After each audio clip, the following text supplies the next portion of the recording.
Hello friends, मेरा नाम पुलकित मित्तल है। मैं आज आपको thermal engineering third semester second year की जो पॉलिटेक्निक की बुक है उसके कुछ इम्पोर्टेंस टॉपिक बताऊंगा। और यही 10 टॉपिक्स बहुत ज़्यादा मोस्ट इम्पोर्टेंट टॉपिक है ये। और अगर आप इन्हीं टॉपिक्स को करके जाते तो आप अच्छे मार्क्स गेन कर सकते हैं इन्हीं 10 क्वेश्चंस को करने पे। तो हमारा पहला टॉपिक ये है, फर्स्ट क्वेश्चन जिसको बोले तो What is thermodynamic system? Its type, reversible, irreversible, Boyle's law, Charles law। और Boyle's law, Charles law और थर्मोडायनेमिक सिस्टम आप डायग्राम के साथ शो करें। यह आपका पहला क्वेश्चन है।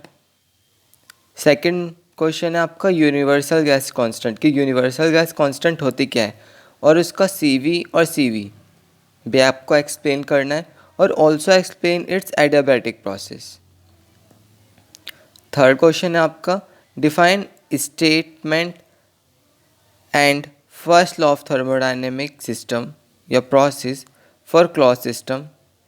और PMMI क्या होता है ये भी, और सेकंड लॉ भी आप बताएं तो ज़्यादा बेटर रहेगा। ये फर्स्ट लॉ और सेकंड लॉ तो आप गारंटी के साथ आप करके ही जाइए, ये भी बहुत मोस्ट इम्पोर्टेंट आता है एग्ज़ाम में। फोर्थ है आपका explain steam formation and dryness fraction. Fifth question है difference between water tube boiler और फायर ट्यूब बॉयलर। इन दोनों में आप डिफरेंस याद करके जाइए। सिक्स्थ है आपका what are boiler accessory and mountings. और इसमें कार्नोट इंजन की एजम्पशन और कार्नोट इंजन होता क्या है ये भी आप पढ़ के जाइए। सेवन्थ है आपका डिफाइन रिपोर्टिंग कंप्रेशन, ये भी आप पढ़ के जाइए। ये आपका चैप्टर 8 में है। फिर एट्थ क्वेश्चन है आपका हीट ट्रांसफ़र एंड मोड्स, और इसके सारे मोड जैसे कि ये हैं कंडक्शन, कन्वेक्शन, रेडिएशन, ये आप पढ़ के जाइएगा। नाइन्थ है आपका डिफरेंस बिटवीन पेट्रोल और डीजल इंजन। पेट्रोल इंजन और डीजल इंजन में क्या क्या डिफरेंस है, ये बहुत मोस्ट इम्पोर्टेंट क्वेश्चन है जो आ सकता है। टेंथ है डिफरेंस बिटवीन इम्पल्स और reaction turbine, auto cycle, diesel cycle, close gas turbine, second और फोर्थ स्ट्रोक इंजन, ये सब चीज़ें आप करके जाइए। तो यही 10 क्वेश्चन हैं जो कि आपके बहुत मोस्ट इम्पोर्टेंट है। यही 10 क्वेश्चंस अगर आप करके जाते हैं तो आप अच्छे मार्क्स गेन कर सकते हैं।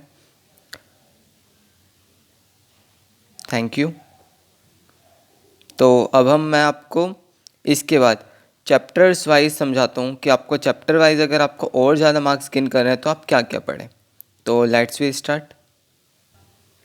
तो इसमें आपका पहला चैप्टर है चैप्टर नंबर 1।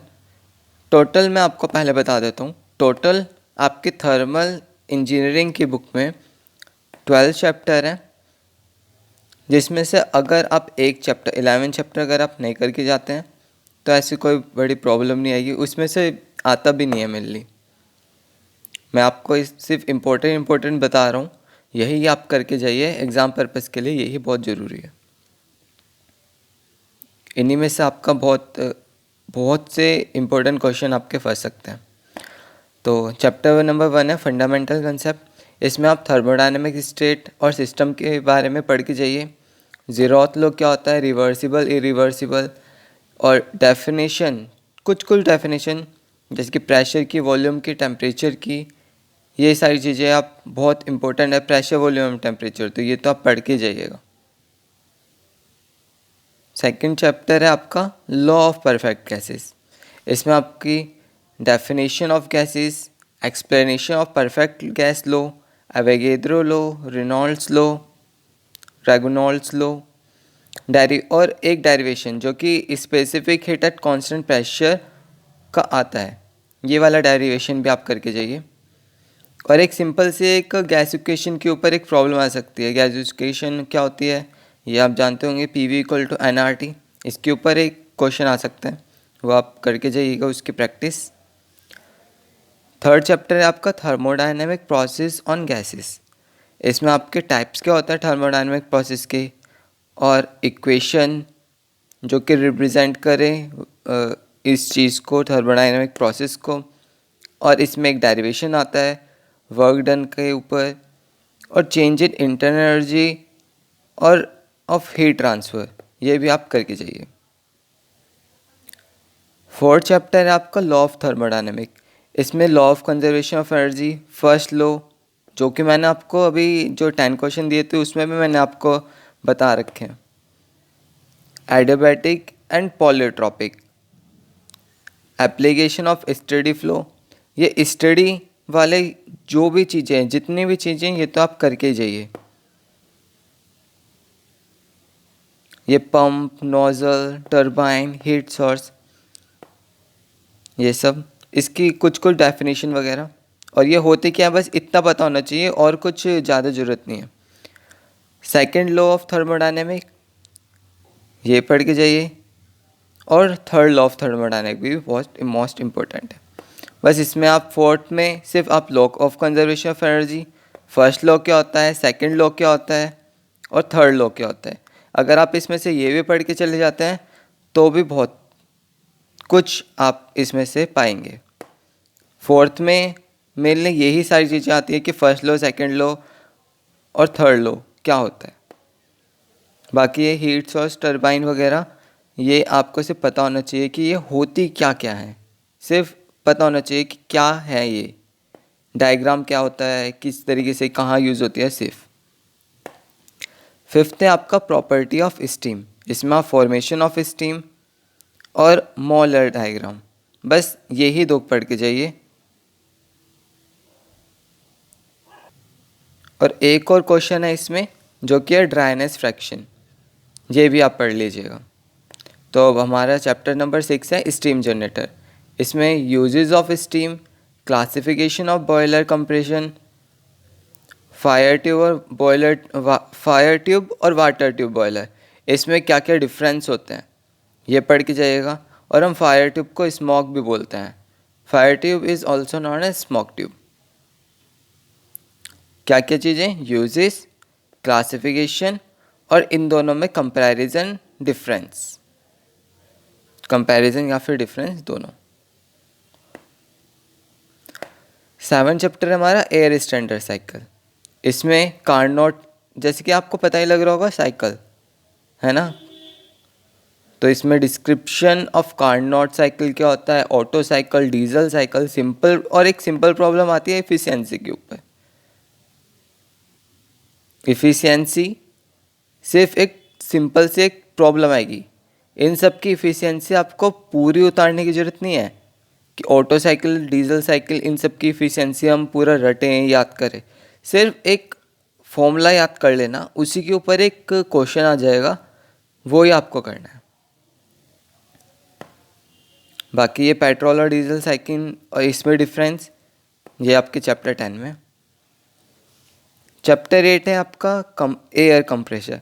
इसमें एक ही क्वेश्चन आएगा जो कि बहुत ही ज़्यादा मोस्ट इंपॉर्टेंट क्वेश्चन है, वो है drive the equation of work done for a single stage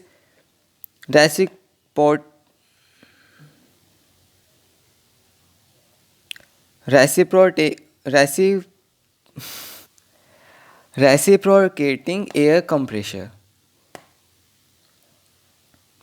chapter 9 है आपका इंट्रोडक्शन टू हीट ट्रांसफ़र। इसमें आपका फोरियर लॉ और स्टडी स्टेट, जैसे मैंने आपको अभी पहले बताया था कि फोरियर लॉ, स्टडी स्टेट बहुत ज़्यादा इंपॉर्टेंट है। जहाँ स्टडी स्टेट आ जाए, स्टडी वर्ड जहाँ पे भी आ जाए, वो आपका बहुत ही ज़्यादा मोस्ट इंपॉर्टेंट है।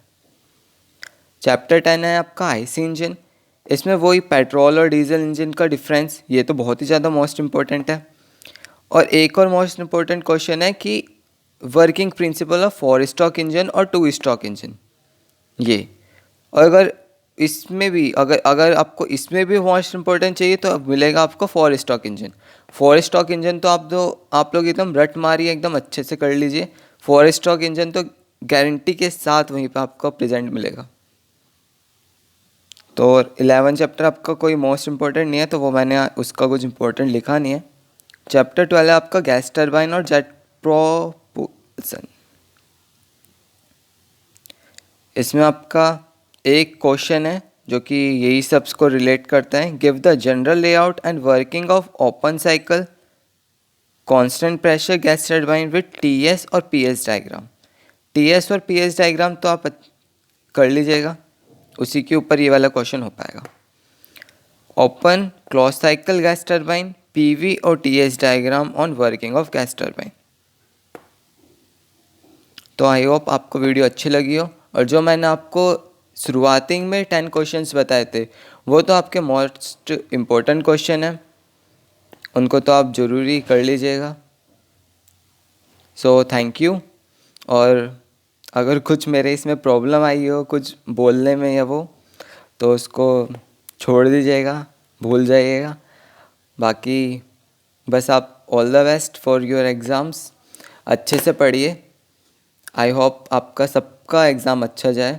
बस वो जो मेनली 10 क्वेश्चंस है, अगर आप वो भी पढ़ के जाते हैं तो आपका एग्ज़ाम में बहुत ही ज़्यादा अच्छा जाने वाला है। So thank you and good bye, all the best.